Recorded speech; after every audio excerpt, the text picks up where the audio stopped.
Bonjour tout le monde, j'espère que vous allez bien. Alors aujourd'hui, on va voir ensemble le réarrangement de Hoffman. Donc ça sert à obtenir une amine à partir d'un amide. Donc on va commencer par écrire le mécanisme. Donc ici, vous voyez bien qu'on a une molécule d'amide. Donc on va, alors en présence d'H-, donc en milieu basique, on va venir arracher le proton de l'amide. Et une charge négative va se former sur l'amine, sur l'azote, pardon. Donc ici, on a charge négative, il y a le doublé non-liant et il y a hydrogène. Donc en plus de ça, il va falloir mettre une molécule Br2, donc comme ça. Alors, donc on va venir avec la charge négative attaquer ici. Et donc, il y a un moins BR moins qui va se libérer. Donc, nous allons former cette molécule. N. Ici, il y a le BR, le brome, un hydrogène, et on a toujours gardé notre doublé non liant. Alors, donc, on va essayer maintenant de remettre, vu qu'on est encore dans un milieu basique, on va remettre H-. Il va venir arracher le deuxième proton que vous voyez là. Donc, on redessine la molécule.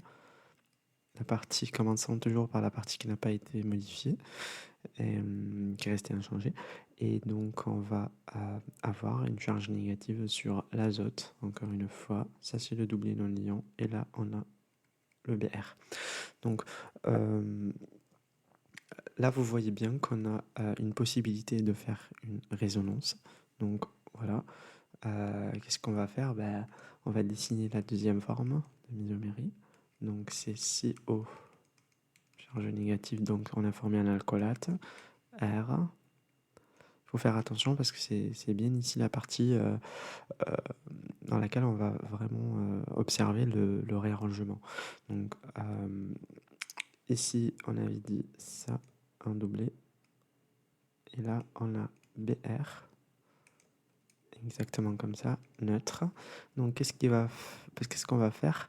Nous, ce doublé là, il se rabat.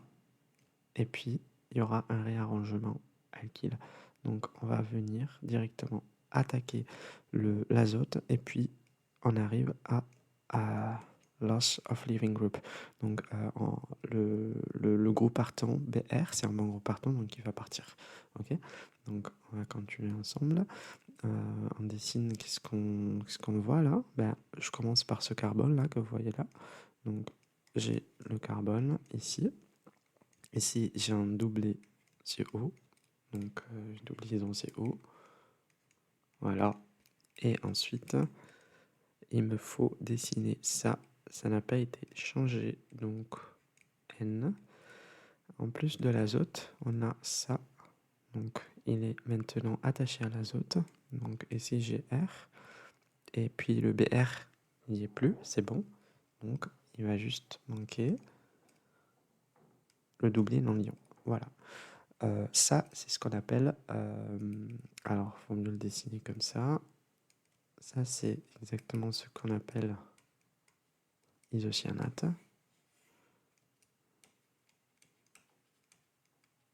Donc ça, c'est l'isocyanate. Donc, rappelez-vous, on est dans un milieu basique. Donc, on va encore avoir une autre molécule d'H-. H-, il va attaquer où? On va venir regarder... normalement, c'est l'oxygène est plus électronégatif, donc c'est moins delta. Azote, pareil, moins delta, mais le carbone, delta plus. Donc H-, il va venir attaquer ici. Et donc, dites-vous, à chaque fois, est-ce que l'oxygène est plus électronégatif que l'azote? Oui, donc c'est l'oxygène qui va récupérer la charge négative. Ok. Donc, ici, on continue à dessiner notre nouvelle molécule. Donc on va avoir quoi? On va avoir une addition d'un nucléophile. Donc ici on a ce carbone. on a formé un alcoolate. Et puis, qu'est-ce qu'on a additionné? C'est ça, un H au moins. Donc ici, j'ai un OH qui vient de s'additionner. Et donc là, il me faut ça. C'est une partie qui n'a pas été, qui est restée inchangée. Donc là, il me faut juste ça, comme ça, N, azote, R. Voilà, ça c'est notre molécule. Donc on va bien, il faut vraiment repérer, arriver à repérer les, voilà, les formes, voilà, N sigma P, la isomérie.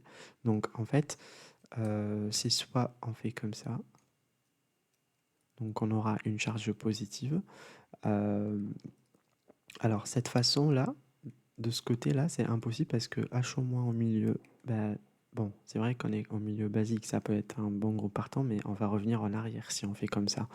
Donc, euh, donc on va choisir ce qu'on a mis en rouge. Et là, je commence toujours par mon carbone. J'ai reformé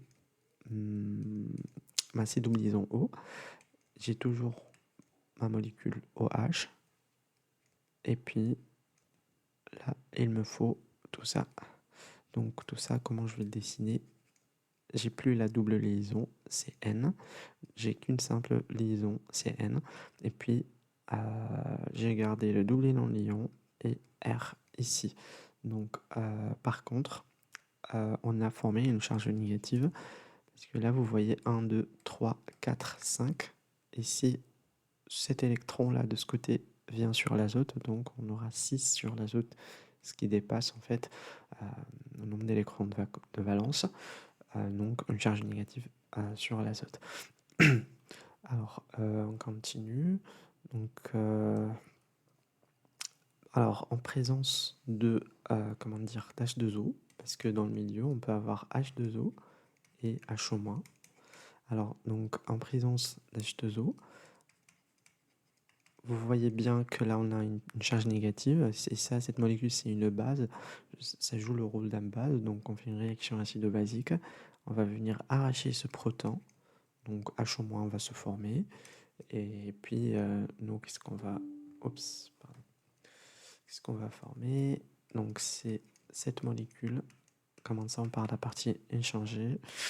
Et puis, là, il nous reste N, R. Oups, pardon. Et là, je rajoute mon hydrogène qui provient de la molécule d'eau. Donc, alors, on continue. Alors, qu'est-ce qu'il me faut maintenant? Il faut H au moins, donc H au moins, qui va cette fois-ci venir. On ne peut pas avoir cette partie-là. Si par exemple on considère que c'est un acide carboxylique, rappelez-vous, on ne peut pas avoir un acide carboxylique dans un milieu basique. Donc on a toujours un carboxylate. Donc c'est la même chose. Ici, il va falloir arracher ce proton pour rendre l'alcool alcoolate. Donc CO au moins. Oups, excusez-moi. Voilà, c'est mieux. Et puis là, on a la même chose ici. Alors, qu'est-ce qu'il faut maintenant? On va venir, comment dire, vous voyez là, on a une forme de résonance. Rappelez-vous, qu'est-ce qu'on attend? On s'attend à, on attend d'obtenir, on s'attend à obtenir en fait une amine. Donc, il vaut mieux que je fasse ça. Alors, on monte comme ça, et le doublé il se rabat, c'est-à-dire on forme un alcoolate, ok? Et puis l'alcoolate il se rabat, le doublé il se rabat, et puis ça c'est un bon gros parton. Donc bon gros parton, et puis on a formé, on va dire qu'on a vraiment pu former la mine, c'est-à-dire en forme C double O que vous voyez là, attaché à une autre C double O, c'est-à-dire qu'on a formé la CO2. En plus de ça, on forme ce que vous voyez là, la partie en rouge, c'est-à-dire l'amine. Donc N, H, R. Et puis là, on a une charge négative. Qu'est-ce qu'on va faire? On va venir, vu qu'il y a H2O dans le milieu, on va venir arracher un proton. Et donc, on obtient au final une molécule alors d'amine R, un autre hydrogène ici, et voilà. Donc c'est ça.